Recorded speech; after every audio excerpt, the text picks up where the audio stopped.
રાજ્યમાં ભારે વરસાદની આગાહીને પગલે જામનગર જિલ્લા વહીવટીતંત્ર એલર્ટ મોડમાં છે।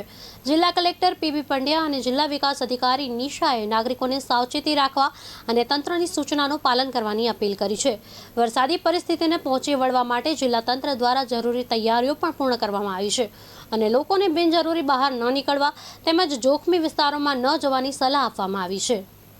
इंडियन मेट्रोलॉजिकल डिपार्टमेंट द्वारा समग्र राज्य सहित जामनगर जिल्ला में आगामी दिवसों में भारे वरसादनी आगाही करवामां आवी होवाथी संभवित परिस्थितिओने असरकारक रीते पहोंची वळवा माटे तेमज वरसादी परिस्थिति दरमियान जनजीवन पर ओछामां ओछो असर थाय तेमज जरूरी सेवाओं अविरत चालू रहे ते माटे अत्रेथी तमाम तालुका विकास अधिकारीश्रीओने जरूरी सूचनाओं आपवामां आवेल छे।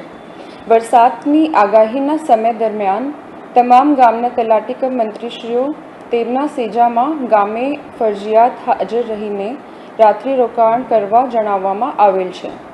तेमज सरपंचश्रीओ तथा टीसीएम श्रीओ गाममां रहेता दरेक व्यक्तिने आगामी 72 कलाक सुधीमां भारे वरसाद पड़वानी आगाही अंगे माइक मार्फत सोशल मीडिया मार्फत गामना वॉट्सएप ग्रुप मार्फत जाहेरात करवा सूचना आपवामां आवेल छे।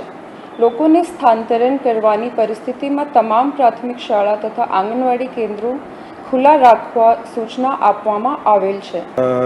लो प्रेशर ने कारणे उत्पन्न थयेली भारे वरसादनी परिस्थितिने कारणे जामनगर जिल्लामां पण तकेदारीना भागरूपे तमाम तैयारीओ કરી લેવામાં આવેલી છે।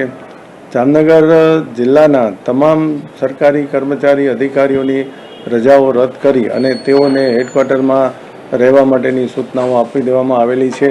આ ઉપરાંત શાળાઓ અને આંગણવાડીઓમાં પણ તકેદારીના ભાગરૂપે શુક્ર અને શનિવારના રોજ રજાઓ જાહેર કરવામાં આવેલી છે। જામનગર જિલ્લામાં તમામ તાલુકાઓમાં તેમજ જિલ્લા કક્ષાએ પણ 24/7 24/7 કંટ્રોલ રૂમ શરૂ કરવામાં આવેલા છે। આ ઉપરાંત ઇરિગેશન હેલ્થ વગેરે ડિપાર્ટમેન્ટો દ્વારા પણ તેમના અલગથી કંટ્રોલ રૂમો શરૂ કરી દેવામાં આવેલા છે। જામનગર જિલ્લાના તમામ તાલુકાઓમાં વર્ગ 1ના અધિકારીને લાયઝન અધિકારી તરીકે નિમણૂક કરી દેવામાં આવેલી છે અને ગઈકાલ સાંજથી જ તેઓને તેમના લાયઝનના તાલુકાઓમાં જઈ અને પરિસ્થિતિની સમીક્ષા કરવા માટેની સૂચનાઓ આપવામાં આવેલી છે।